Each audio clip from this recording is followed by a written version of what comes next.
ഡാ ഡാ എഴുന്നേക്കാം ഒരു മിനിറ്റ് താ. എഴുന്നേക്ക് എഴുന്നേറ്റോളാം. എഴുന്നേക്ക്. നിനക്ക് എങ്ങനെ ഇത്ര നല്ലൊരു രാവിലെ ഇങ്ങനെ ഉറക്കം കളഞ്ഞില്ലെന്ന് തോന്നുന്നേ? നിനക്ക് തോന്നില്ല, പക്ഷെ rent, current bill, water bill, EMI ഇതൊക്കെ സുനാമി വരണ പോലെ ആലോചിച്ചാൽ മതി. ഉറക്കമൊക്കെ പൊക്കോളും. എന്ത് ലോകാവസാനമായാലും ഞാൻ 30 മിനിറ്റ് കഴിഞ്ഞ് എഴുന്നേക്കുന്നതിനെ പറ്റി ആലോചിക്കുന്നുള്ളൂ. ആരോട് പറയാൻ? എന്നാ പിന്നെ അരമണിക്കൂർ കഴിഞ്ഞ് എനിക്കാം.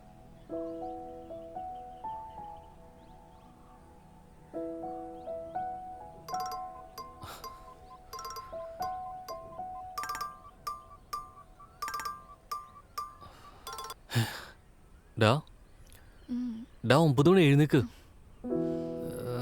അവിടെ ഒരു ഉറക്കം.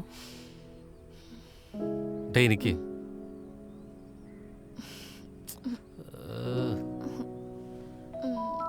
എടാ, നമുക്കിന്നൊരു ഡേ കൂടെ ലീവ് എടുക്കാം. കുറച്ചൊക്കെ ഫ്രീ ഡേ ലൈഫിന് എന്തോ ത്രില്ല്. എന്താണ് കുറച്ച് ദിവസമായിട്ട് ഭയങ്കര ഫിലോസഫി? ഏത് ബുക്ക് വായിച്ച recent? The subtle art of not giving a fuck. Owner വന്ന് റെന്റ് വയ്ക്കുമ്പോഴും ഈ കോൺഫിഡൻസ് കാണണേ. പോടാ. കോഫി കുടിക്കും.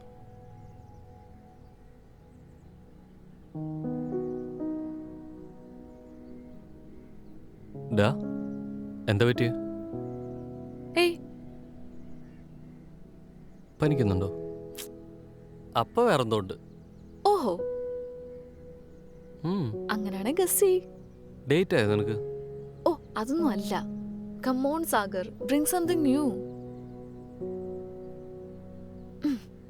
പിന്നെന്തുവാ? ഓ, ഡേറ്റ് അല്ലല്ലോ, ഭാഗ്യം.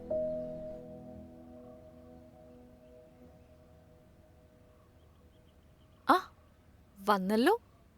എന്തായി? തലമുഖം ഞാലോചിച്ചിട്ട് വല്ലതും കിട്ടിയോ? കിട്ടി മോളെ, കിട്ടി. ആഹാ, അങ്ങനെയാണോ? എന്നാ പറഞ്ഞാലും കേക്കട്ടെ. അത് പറ. അല്ല, അതിപ്പോ ഞാനെങ്ങനെ പറയാ? ഷെടാ, ഇതിപ്പോ ആരുടെ കാര്യം പറയുന്നേ? എന്റെയോ നിന്റെയോ? നാളെ പറ്റി പറയുന്നേ. ശരി ശരി ശരി ശരി, വെയിറ്റ്. ഞാൻ പറയാൻ പോവാണേ. നീ ഒരു അമ്മയാൻ പോകുന്നു, ഞാനൊരു അച്ഛനും. നീ പ്രഗ്നന്റ് ആണ്, നമ്മുടെ കല്യാണം ഉടനെ വേണം. ഇതല്ല നീ ആലോചിച്ചേ? ഉണ്ടംപൊരി. ഇതൊന്നും അല്ല, ഫ്രഷ് ഗസിങ്. വേറെന്തുവാ? നിനക്ക് ജോലി മടുത്തു തുടങ്ങി, അതല്ലേ? അതൊന്നും അല്ല. നിനക്കെങ്ങനെ മനസ്സിലായി? അപ്പൊ അതാണ് കാര്യം അല്ലേ? എടാ, I think I should quit my job. ഞാൻ എന്തായാലും ആ ജോബിൽ നിന്ന് ക്വിറ്റ് ചെയ്യാൻ തീരുമാനിച്ചു. കേട്ടുണ്ട്, വിശ്വസിച്ചു. ഡാ, സീരിയസ് ആയിട്ട്. എന്റെ സെറിനെ, നീ ജോബ് ക്വിറ്റ് ചെയ്തിട്ട് എന്ത് ചെയ്യാനാ പ്ലാൻ? എടാ, എനിക്ക് മടുത്തടാ ഈ ജോലി. ഒട്ടും എൻജോയ് ചെയ്യാൻ പറ്റുന്നില്ല. മടുത്തു. എടാ, നീ ജോബ് വിട്ട് കഴിഞ്ഞ പിന്നെ നെക്സ്റ്റ് മന്ത് പ്ലാൻ ചെയ്താ യൂറോ ട്രിപ്പോ? അതിനുള്ള ഫണ്ടൊക്കെ ഞാൻ ഓൾറെഡി സെറ്റ് ചെയ്ത് വെച്ചിട്ടുണ്ടെന്നേ. അങ്ങനെയാണെന്നുണ്ടെങ്കിൽ കുഴപ്പമില്ല. അപ്പൊ ശരിക്കും നീ ജോബ് കിട്ടിയാൻ പ്ലാൻ ചെയ്തു? യെസ്. ഇപ്പൊ ചെയ്തില്ലെങ്കിൽ ഞാൻ പിന്നെ ഒരിക്കലും ചെയ്യത്തില്ല. അതാ എന്റെ പ്രശ്നം. And I don't want to stick with this job anymore. Okay. എടാ, ശരിക്കും നിനക്ക് എന്തെങ്കിലും ബാക്കപ്പ് പ്ലാൻ ഉണ്ടായിട്ടാണോ ജോബ് കിട്ടിയത്?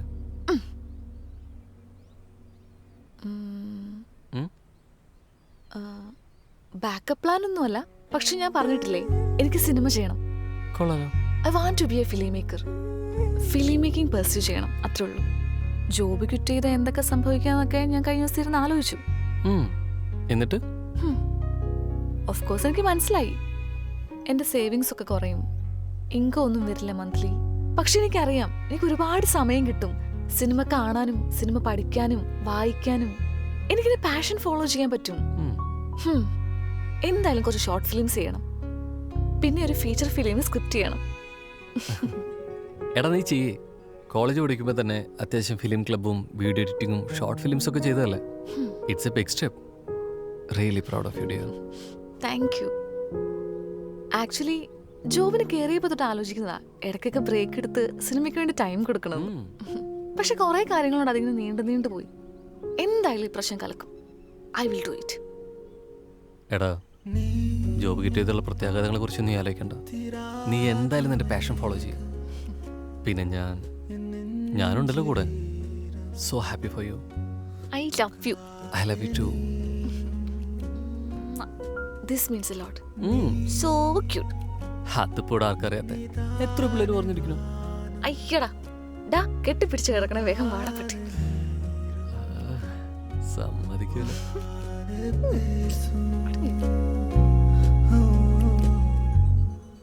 പിന്നെ എന്തായാലും നീ സിനിമ സംവിധാനം ചെയ്യാൻ പോവല്ലേ?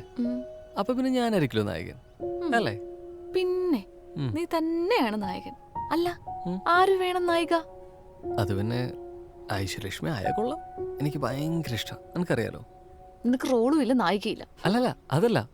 ഇപ്പൊ എന്തായാലും എന്റെ നായിക നീയല്ലേ? അല്ലേ? അല്ലേ? ഏടാ